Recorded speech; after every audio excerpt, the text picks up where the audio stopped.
है आपका मुनाफे की मंडी में, जहां हम आपको कमोडिटी मार्केट की तमाम खबरों के साथ देश भर की मंडियों का अपडेट भी लेकर आते हैं। साथ ही इंट्राडे, पोजिशनल और लॉन्ग टर्म के हिसाब से भी आपके लिए बेहतरीन ट्रेडिंग कॉल्स लेकर आते हैं। लेकिन आज सबसे पहले बात हम जीरे की करेंगे कि जीरा लगातार नया रिकॉर्ड बनाता जा रहा है। जीरा मई वायदा 44,000 के बेहद करीब आज पहुंच गया और जीरा जून का वायदा 44,400 तक आज इंट्राडे में पहुंच गया। क्यों आ रही है जीरे में इतनी तेजी? आज हमारे साथ दो मेहमान हैं जो जीरे के अलग अलग मंडियों से आते हैं। दिनेश सोनी जी हैं श्री श्याम इंटरनेशनल जीरा मंडी जोधपुर से, और साथ ही किशोर शाह हैं, जीरा ट्रेडर हैं, ऊंझा के कारोबारी हैं, ऊंझा मंडी के। आप दोनों मेहमानों का स्वागत है। सबसे पहले दिनेश जी, आपसे जोधपुर में क्या है, आवक की स्थिति क्या है और क्यों भाव इतने ज्यादा क्यों बढ़ रहे हैं यहाँ पर, और हाजिर में किस तरह के दाम है जोधपुर में फिलहाल? सर, अभी थोड़ी आमदनी अभी कम हो रही है, धीरे धीरे किसान का माल कम आ रहा है मंडियों में। किसान से भाव देखते हुए प्रेशर से किसान ने माल बेचा है। बाकी जो अभी जो तेजी बन रही है वो एक्सपोर्ट की वजह से बन रही है। ओके, तो अभी एक्सपोर्ट में चाइना और बांग्लादेश का शानदार व्यापार है, बहुत अच्छा व्यापार हो रहा है। ओके, पिछले मतलब 10-15 दिन में चाइना काफी अग्रेसिवली बाइंग की है। अभी जो चाइना की जो क्रॉप खड़ी थी उसमें मेरे को लगता है इंटरनेशनल बाजार में जो भी क्रॉप आ रही है उसमें वेदर की वजह से काफी नुकसान है। इस वजह से मेरे को लग रहा है कि जीरा लगातार एक्सपोर्ट की अच्छी बाइंग होने से लगातार तेज हो रहा है। ओके सर, जोधपुर मंडी में हाजिर में जो अच्छी क्वालिटी के जो जीरे हैं उसके दाम कहां तक चले गए हैं? अभी हमारा हाजिर मंडी में मतलब अच्छे माल 38,000 से 42,000 के लमसम भाव है। 38,000 से 42,000। ऊंझा में क्या हालचाल है किशोर जी? वहां पर किस तरह के भाव हाजिर में चल रहे हैं ऊंझा की मंडी में जीरे के? हाजिर भाव सर कल सुबह से अभी तक ऑप्शन चल रहा है, उसके साथ 20 रुपए किलो की तेजी है कल सुबह से। कल सुबह का भाव हमें पता नहीं सर, कल सुबह का भी भाव बता दीजिए। हाँ जी, कल सुबह का क्या भाव था वो भी बता दीजिए। हाँ, कल जो सुबह यहाँ कच्चा माल जो बिक रहा 370-75 बिक रहे थे। हाँ हाँ। वो अभी जो माल बिक रहा है 395 रुपए आसपास बिक रहा है अभी। ओके, यानी 40,000 के आसपास है। सर, जो अच्छी क्वालिटी के जीरा और जो लो ग्रेड के जो जीरा आ रहे होंगे उन दोनों के भाव में कितना फर्क है? क्योंकि इस बार क्वालिटी भी एक बड़ा कंसर्न है जीरे को लेकर। नहीं, इतनी स्टार्टिंग में क्वालिटी थोड़ी हल्की है, अभी तो क्वालिटी अच्छी आ रही है, कोई खराब नहीं है इतनी क्वालिटी सर। स्टार्टिंग में थोड़ी जरूर हल्की आई थी क्वालिटी, बार कोई ऐसा मतलब प्रॉब्लम नहीं है। लेकिन एवरेज जो क्वालिटी जो बिक रही है यहाँ पे वो बिक रही है 380 आसपास बिक रही है, और जो अच्छे माल ढंग के बिल वो 390-95 भाव बिक रहे हैं सर। और मैक्सिमम कहाँ तक जा रहा है अभी जो बनी हुई है वो डिमांड अभी एक्सपोर्ट की डिमांड बहुत ही अच्छी डिमांड है, लोकल डिमांड अभी भी कमजोर है। ओके, लोकल डिमांड कमजोर है, और जैसा दिनेश जी भी कह रहे थे कि चीन और बांग्लादेश से अच्छे एक्सपोर्ट के ऑर्डर आ रहे हैं, उससे यहाँ पर सपोर्ट मिल रहा है। सर, ओवरऑल सप्लाई को लेकर क्या अनुमान है आपका किशोर जी? सप्लाई कल से थोड़ी ठीक है, लेकिन इतनी कोई लंबी सप्लाई अभी तक बनी जैसे भाव बने इसके सब सप्लाई नहीं आ रही है। इससे अब लग रहा है कि कहीं के सप्लाई के अंदर दिक्कत आएगी आगे जाके। आज जो है कल से ठीक है, 3-1 बोरी ज्यादा है माल, आज करीबन 13-14 की आवक है, कल 10-12 की आवक थी। लेकिन जितनी सप्लाई होनी चाहिए, जिस भाव बने उसके हिसाब से सप्लाई बनी नहीं है सर। ओके सर, मैं ओवरऑल मैं तो पूरे सीजन की बात कर रहा हूं। अगर ऑल इंडिया अगर सप्लाई, जो ऐसे फिस के सेमिनार में कहा गया था कि 85 लाख बैग इस साल डिमांड रह सकती है, तो उसके मुकाबले सप्लाई कितना रहने की संभावना है? ऑल इंडिया की बात कर रहा हूं सर। हाँ जी सर, ऑल इंडिया के अंदर देखिए जो जिस समय फीस का सर्वे आया था उसके बाद जैसे बारिशें हुई है राजस्थान और गुजरात के अंदर, और एक नहीं 3-4 बारिशें गिरी है, उसके साथ प्रोडक्शन भी मेरे हिसाब से उतना नहीं आएगा जितना आपने पहले बोले थे, उससे कम ही आएगा प्रोडक्शन। और सप्लाई की बात है तो सप्लाई भी पुराना माल तो नहीं, लास्ट ईयर तो पुराना माल बहुत था, इस बार पुराना माल बिल्कुल नहीं है, 3-4 लाख बोरी माल है, तो उसके हिसाब से सप्लाई और डिमांड के अंदर आगे जाके थोड़ा बहुत गैप बनेगा सर। ओके, गैप बनेगा। उस समय भी फिस की रिपोर्ट में ये कहा गया था कि 85 लाख बैग डिमांड रहने का अनुमान है, और जबकि उसके मुकाबले सप्लाई 65 लाख बैग, लेकिन अब तो अनुमान उससे भी कम हो सकता है। दिनेश जी, आपका अनुमान क्या कह रहा है सप्लाई को लेकर? सप्लाई सर मेरे हिसाब से अभी भी अपने को 250 दिन जीरे में निकालने हैं, और किसान को क्या है, सरसों अदर आइटम देखते हुए जो क्रॉप आई उसमें सबसे बेस्ट जीरे का भाव मिल रहा है, तो किसान ने फास्ट तरीके से जीरा बेचा। ऑल ओवर क्रॉप मेरे हिसाब से 52 से 55 लाख बोरी से ज्यादा नहीं होगी, और सामने कैरी ओवर भी लगभग 7 लाख बोरी से ज्यादा नहीं होगा, और मेरे हिसाब से ऑल ओवर शॉर्ट रहेगा। और मेरे को ऐसा लग रहा है आने वाले नए जीरे तक अभी बहुत बड़ी मंदी नहीं आएगी, 10-20 रुपए से किलो मंदी ज्यादा नहीं है, और तेजी अभी भी इसमें 100 से 50 से 100 रुपए की तेजी अभी भी बाकी लगती है। ओके, यानी तेजी और बाकी है, बड़ी गिरावट की संभावना नहीं लग रही है। अब धनिया की बात कर लेते हैं। दिनेश जी, धनिया भी आज काफी अच्छी तेजी दिखा रहा है, हालांकि गिरावट भी यहाँ पे काफी आई है, जिस तरह से लगातार गिर रहा था अब भाव ऊपर चढ़ने लगे। क्या लग रहा है धनिया में कि ये तेजी टिकेगी क्या दिनेश जी? धनिया में सर क्रॉप बहुत अच्छी है, मतलब लेकिन इन्वेस्टर अच्छे आ रहे हैं, लॉन्ग टर्म के लिए इन्वेस्टर आ रहे हैं। और जिस ढंग से मतलब धनिया की पैदावार है, लोगों ने स्टॉक किया, आने वाले समय में जिस ढंग से किसान को भाव मिल रहा है और दूसरे अदर आइटम को देखते हुए लगता है एक अक्टूबर नवंबर में जो भी बिजाई का टाइम है उस टाइम बिजाई कम होगी। तो मेरे को ऐसा लगता है इस भाव में धनिया में कोई ज्यादा जाने की जगह नहीं है, लेकिन ये तेजी के लिए अभी बहुत भी इसमें टाइम बाकी है। छोटी मोटी तेजी आ सकती है, बड़ी तेजी अभी भी मुश्किल है, लेकिन इस बार एक्सपोर्ट का भी सपोर्ट धनिया में मिल रहा है। अच्छा माल जा रहा है। मतलब एक चीज साफ हो गई है दिनेश जी से बात करके, और कई सारे एक्सपर्ट से मैं लगातार बात कर रहा हूं धनिया पे, तो यही सेंस निकल कर आ रहा है कि धनिया अब यहां से बहुत ज्यादा गिरने की संभावना कम लग रही है। यहां से तेजी में, अभी बड़ी तेजी में अभी वक्त है, लेकिन तेजी आनी है, क्योंकि एक तो अल नीनो ईयर भी है, तो हो सकता है आगे उस तरह से आपको नमी नहीं मिलेगी जब धनिया की बुआई होगी, तो हो सकता है उत्पादन को लेकर भी चिंता हो। किशोर जी, आपको धनिया को लेकर आपका अनुमान क्या कह रहा है, क्या करना चाहिए करंट लेवल के आसपास? सर इसमें ये है धनिया सबसे एग्री मसालों के अंदर सस्ता आइटम धनिया है मसालों में। तो जो जीरे में जो रह चुके हैं, जो इन्वेस्टर जो जीरे में रह चुके हैं या कोई इसबगुल में रह चुका है, तो वो अभी सब धनिया में इन्वेस्ट कर रहे हैं। धनिया लॉन्ग टर्म के लिए बहुत ही अच्छा है, इसका भी इफेक्ट आगे आपने जैसे बोला है कि इसकी बिजाई इस बार घटने वाली 100% घटेगी, जीरे की बुआई बढ़ेगी, तो उसका रिटर्न मिलेगा आपको 6 महीने बाद में। इन भाव में 2-4 रुपए की रिस्क है, लेके रख सकते हैं, आगे अच्छा मुनाफा मिलेगा सर। ओके, यानी बिल्कुल साफ है। अब तक जितने भी एक्सपर्ट से बात हुई धनिया को लेकर यही निकल कर आ रहा है कि लंबी अवधि में जो होल्ड कर सकते हैं उनके लिए धनिया अच्छा है। नियर टर्म में आपको बड़ी तेजी ना दिखे, लेकिन आगे डेफिनेटली इसमें तेजी की संभावना बन रही है। जितने भी अब तक एक्सपर्ट्स ग्राउंड के लोग हैं वो यही बता रहे हैं। शुक्रिया किशोर शाह आपका, दिनेश सोनी जी आपका, आप लोगों ने वक्त निकाला हमारे लिए। चलिए आगे बढ़ते हैं, अब बात कर लेते हैं नॉन एग्री मार्केट की। हमारे साथ अमित सजेजा और जतिन त्रिवेदी बने हुए हैं। जतिन, सबसे पहले गोल्ड और सिल्वर की बात कर लेते हैं। एक दायरे में फंसता नजर आ रहा है, किस डेटा का इंतजार है? क्या यूएस फेड के फैसले का इंतजार है या कुछ और? जी, कल के जीडीपी के डेटा के बाद यस डेफिनेटली जो next in line of strong data है वो है यूएस के फेडरल रिजर्व के पॉलिसी का अपडेट। जिस तरह से जीडीपी डेटा जो है और भी अनुमान से लोअर आया है, कहीं ना कहीं जो इकोनॉमिक स्लोडाउन है वो रेट ऑन द कार्ड्स है उनके लिए। तो यहाँ पर उनके पास अभी जगह जो है वो शायद थोड़ी और कम हो जाती है। परसेंटेज जो वेटेज था तो वो 80% से और थोड़ा सा कम आ जाता है, जहाँ पर हाइक का जो रुझान है वो डेफिनेटली 25.25 बेसिस पॉइंट से डेफिनेटली हाइक हो सकता है। लेकिन आगे का जो स्टांस रहेगा वो और थोड़ा सा मॉडरेट से न्यूट्रल तक जाने की अनुमान जो है वो स्टेटमेंट में आ सकती है, जिसके कारण गोल्ड को लोअर लेवल्स पे डेफिनेटली पॉजिटिविटी का कारोबार जो है वो देखने मिल सकता है। लेकिन जैसे मैं पिछले 1-2 हफ्ते से बता रहा हूँ कि गोल्ड का मार्केट फिलहाल जो है वो साइडवेज है, रेंज बाउंड है। हायर साइड पे 60,400 60,500 के आसपास स्ट्रॉन्ग रेजिस्टेंस प्लेस है। उसके ऊपर जब तक क्लोजिंग नहीं आती है तब तक इसको भी फिलहाल जो है वो रेंज बाउंड टेरिटरी में देखा जाए। 59,500 59,400 एक स्ट्रॉन्ग सपोर्टिव जोन भी है।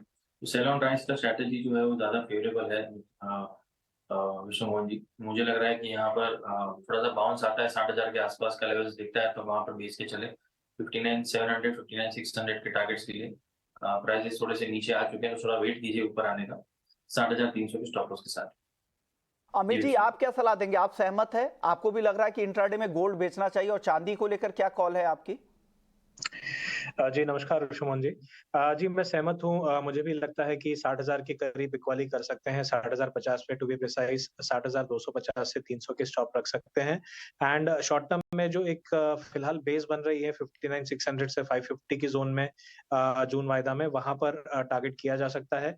कल जो जीडीपी के आंकड़े आए थे उसमें हमने देखा कि कंज्यूमर स्पेंडिंग अब भी काफी स्ट्रांग है, जिसके बाद हमने गोल्ड और सिल्वर दोनों को ही ऊपरी स्तरों से फिसलते हुए देखा। तो मैं समझता हूँ कि यही वजह रहेगी जिससे गोल्ड आज भी दबाव में रह सकता है। ओके, चलिए, तो गोल्ड और सिल्वर को लेकर ये व्यू आपने जाना, लेकिन अब कच्चे तेल की, क्योंकि कच्चा तेल भी काफी एक्शन के मूड में है। हमने देखा था कि 2 हफ्ते में करीब करीब 11% टूटने के बाद अब ब्रेंट क्रूड का भाव अब $79 के ऊपर आ चुका है। आज 1% तक की तेजी दिख रही है। हालांकि एमसीएक्स क्रूड में तेजी थोड़ी कम है। जतिन, क्या करना चाहिए क्रूड में और नेचुरल गैस दोनों ही काफी वॉलेटाइल काउंटर है, फ्यूचर्स में और ऑप्शंस में दोनों ही कॉल बताइए। देखिए विश्व जी, क्रूड का मार्केट जो है वो एक वॉलेटाइल रेंज के अंदर है, जहां पर हायर साइड पे लेवल्स जो है वो सस्टेन नहीं कर पा रहे हैं। वहां से तुरंत सेलिंग आ जाती है, अपॉर्चुनिटी मिल जाती है हायर लेवल्स पे एग्जिट करने की। जो पोजीशनिंग है वो शॉर्ट साइड की ही ज्यादा फेवरेबल है मेरे हिसाब से। अभी भी जो ट्रेंड है वो वीकनेस का जो है वो कंटिन्यू रहना चाहिए। 6250 6300 के बीच में एक स्ट्रॉन्ग रेजिस्टेंस प्लेस है, तो 6200 के आसपास के लेवल्स मिल जाते हैं तो डेफिनेटली वहां पर शॉर्ट करके चले। लोअर लेवल्स पर 6100 6050 इस टारगेट के हिसाब से ट्रेड जो है वो प्लेस करना है।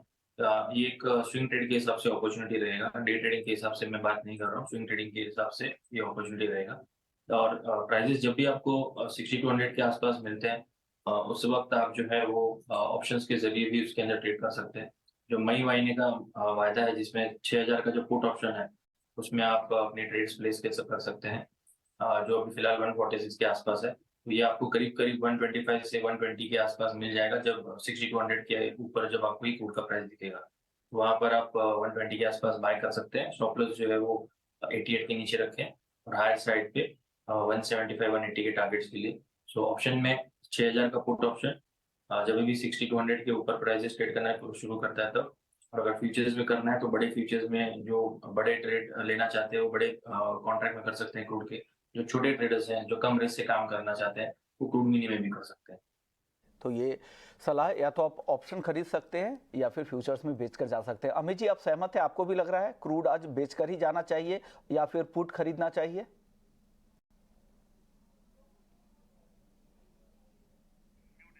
अमित जी, अनम्यूट कीजिएगा ऑडियो प्लीज। जी, जिस तरह से हमने देखा था कि इस बुधवार को जो आंकड़े आए थे EIA के इन्वेंट्री के 5 मिलियन बैरल का ड्रॉडाउन था, लेकिन साथ ही गैसोलीन में बिल्डअप था। और going into summer driving season अगर गैसोलीन बिल्डअप होता है तो ये एक अच्छी खबर नहीं है। पहले ही जो पिछले 2 हफ्तों का ट्रेंड है वो नीचे की तरफ है, तो मैं समझता हूँ कि ट्रेंड के साथ ही चलना बेहतर रहेगा। 6200 का इमीडिएट बैरियर है, वहां पर बिकवाली की सलाह होगी फ्यूचर्स में। 6050 से 60 तक का शॉर्ट टर्म टारगेट होगा और अपसाइड में 6300 का एक स्टॉप लिया जा सकता है। इसी ट्रेड को ऑप्शंस के थ्रू भी प्ले कर सकते हैं। 6100 का 170 के करीब पुट लिया जा सकता है 130 के स्टॉप के साथ, और करीबन 250 का टारगेट ले सकते हैं पुट ऑप्शन के लिए। दोनों ऑप्शन है, या तो फ्यूचर में 6200 पे बेचे, जो करंट लेवल है यहां से 35 रुपए ऊपर जाए तो कच्चा तेल बेच दे 6040 के टारगेट के लिए, या फिर आप पुट खरीद ले 6100 रुपए के स्ट्राइक की पुट खरीद सकते हैं आप, जो 170 के आसपास आपको मिलेगा। 130 का स्टॉप लॉस रखे, 250 तक ये जा सकता है। तो फ्यूचर और ऑप्शन दोनों में आपके लिए कॉल है। एनजी की बात कर लेते हैं। अमित जी, एनजी में क्या करना चाहिए? 190 के आसपास भाव है, इन भाव पर क्या करें, खरीदें या बेचें? जी, फिलहाल देख रहे हैं कि हम दायरे में हैं। जो हमने 190 के ऊपर भी प्राइस को जाते हुए देखा, उसमें 16 से 17 रुपए रोल ओवर कॉस्ट था। तो काफी सीमित दायरा है। मेरा मानना है कि 188 का एक अच्छा सपोर्ट है। कल इन्वेंट्री डेटा के बाद भी हमने देखा वहां से एक रिबाउंड आता हुआ दिखा था। मैं समझता हूँ वेरी शॉर्ट टर्म बेसिस 190 के करीब खरीदारी कर सकते हैं 183 के स्टॉप के साथ, और 202 तक जाने की क्षमता हो सकती है प्राइस में। लेकिन हालांकि ओवरऑल मैं कहना चाहूंगा काफी लिमिटेड मूव मैं एक्सपेक्ट कर रहा हूँ। बहुत बड़ी तेजी या बहुत बड़ी मंदी यहाँ पर नहीं दिखेगी। नेचुरल गैस छोटे से टारगेट के लिए 190 पे खरीदे, 202 और 184 का स्टॉप लॉस जरूर लगा लीजिएगा, क्योंकि मार्केट काफी वॉलेटाइल रहता है नेचुरल गैस का। बेस मेटल्स की बात कर लेते हैं। हल्की तेजी जो शुरुआत में दिख रही थी वो अब धीरे धीरे गायब होती जा रही है। कॉपर भी अब सपाट है 742 पे, लेड 183 रुपए के करीब है। हल्की तेजी एल्युमिनियम में अब दबाव दिख रहा है 206 पे, और जिंक यहां पर भी दबाव है, करीब 0.5% कमजोर दिख रहा है 235 रुपए पे। जतिन, कुछ पसंद आ रहा है क्या मेटल में आज? कॉपर के अंदर बाइंग का अपॉर्चुनिटी लग रहा है विश्व जी, क्योंकि कल जिस तरह से मार्केट ने रिवर्सल दिखाया है, प्राइसेस ने ऑलमोस्ट 7 to 8 ट्रेडिंग सेशन के बाद पॉजिटिव क्लोजिंग दिया है। तो मैं मान के चल रहा हूँ कि थोड़ा सा और प्रॉफिट बुकिंग जो है वो जो सेलर्स है और यहाँ से और प्रॉफिट बुकिंग कर सकते हैं। तो करंट मार्केट प्राइस के आसपास 742 के आसपास बाय करके चल सकते हैं। 737 का एक स्टॉप लॉस रखें और हायर साइड पे 750 के टारगेट्स के लिए, लेकिन सिर्फ ये हाई रिस्क ट्रेडर्स के लिए रहेगा क्योंकि कॉपर का मिनी वर्जन नहीं है। अन्य ट्रेडर्स जो छोटे लॉट साइज में काम करना चाहते हैं मिनी वर्जन में, उनके लिए मेरे पास एल्यूमिनियम के अंदर बाइंग की ट्रेड की कॉल रहेगी। 207.25 के ऊपर जब ये काउंटर ऊपर ट्रेड करना शुरू करे एल्यूमिनियम मिनी कॉन्ट्रैक्ट में मई वायदा वाला, उसके बाद उसके अंदर बाइंग करना है। जो कल का हाई जो है वो उसके ऊर और ट्रेड करना शुरू करे उसके बाद, और जो स्टॉप लॉस रखना है कहीं ना कहीं 205 के नीचे रखें, और जो टारगेट है वो 208 से 209 का रखकर चले। स्विंग ट्रेड के हिसाब से इसको ले सकते। से एल्युमिनियम खरीदने की सलाह, एल्युमिनियम मिनी खरीदे, 207.25 के ऊपर जाए तब खरीदे, 205 रुपए के नीचे का स्टॉप लॉस लगाए और 208 से 209 रुपए तक के टारगेट दिख सकते हैं। तो स्टॉप लॉस भी आपके लिए बताया गया है, एंट्री लेवल भी कब खरीदना है वो भी जतिन ने बता दिया है। ये अगर ट्रेडिंग करना है तो इन बातों का आपको ध्यान रखना पड़ेगा। अगर कॉपर खरीदना चाह रहे हैं तो जतिन की कॉल है 742 से 743 रुपए के आसपास कॉपर खरीदे 750 के टारगेट के लिए, और इस कॉल के लिए 737 रुपए का स्टॉप लॉस लगा लेना चाहिए। जतिन, अब करेंसी मार्केट की बात कर लेते हैं, क्या लग रहा है व्यू? रुपए की चाल डॉलर के मुकाबले आगे कैसी दिख रही है आपको, क्या लग रहा है यहाँ पर? विश्व जी, जिस तरह से थोड़ा सा स्ट्रेंथ जो है वो इंडियन मार्केट्स में प्लेस्ड है, और यूरो, यूके और यूएस में जो है वो कहीं ना कहीं स्लो डाउन का जो है रुझान चल रहा है, और रुपए ने उसको थोड़ा सा अच्छा अपने फेवर में लेके चल रहा है। पिछले हफ्ते 10 दिन से हम देख रहे हैं कि अच्छी खासी बढ़त जो है वो देखने मिल रही है। जब भी थोड़ी बहुत गिरावट आ जाती है तो तुरंत उसके अंदर बाइंग आ जाती है रुपए के अंदर। सो अभी फिलहाल जो ट्रेंड है वो रुपी पॉजिटिव में मुझे लग रहा है। 8180 8190 के आसपास के लेवल्स मिलते हैं तो यूएसडी आईएनआर पेयर जो फ्यूचर्स कॉन्ट्रैक्ट में अवेलेबल है उसको शॉर्ट करके चल सकते हैं 8160 8155 के लक्ष्य के लिए। 81 की तरफ के जो लेवल्स हैं मुझे लग रहा है धीरे धीरे ये लेवल्स उसकी तरफ चलते जाएंगे। एफआईएस की बाइंग भी जो है वो भी देखने मिल रही है कैपिटल मार्केट्स में, तो ये कहीं ना कहीं रुपी के लिए बहुत फेवरेबल रहेगा। डॉलर इंडेक्स भी शांत है और साथ में क्रूड ऑयल के प्राइसेस भी वीक हैं, तो कोई मुख्य कारण नहीं है जिससे रुपी को जो है वो यहाँ से गिरावट मिले। तो जब तक कोई ऐसा कुछ बड़ा न्यूज नहीं हो जाता मार्केट में कि जहाँ पर कुछ नेगेटिव सेंटिमेंट आ जाए, तब तक मुझे लग रहा है रुपी जो है वो रुपया जो है वो बढ़ते रहे। अमित जी, आपसे बेस मेटल्स पे बात नहीं हुई थी, कोई एक काउंटर अगर चुनना हो आज दिन के लिए मेटल में तो क्या चुनेंगे और क्या टारगेट है उसका? जी, मैं कॉपर पे फोकस करना चाहूंगा। मेरा मानना है कॉपर में काफी भारी गिरावट ऑलरेडी देख चुके हैं। 795 भाव थे 10 दिन पहले और आज 730 कल के लो थे। फिलहाल रिकवरी स्टार्ट हो गई है। अगर हम मई वायदा देखें तो 744-43 के रीजन में है, वहां पर मैं हल्की सी गिरावट एक्सपेक्ट कर रहा हूँ 740 से 38 के रीजन में, लेकिन ये एक बाइंग एरिया होगी। 734 का थोड़ा एक डीपर स्टॉप लॉस लिया जा सकता है, लेकिन टारगेट भी बड़ा होगा 750 का। तो कॉपर में रिवाइवल के चांसेस दिख रहे हैं। शुक्रिया अमित आपका, जतिन आपका, आप लोगों ने वक्त निकाला।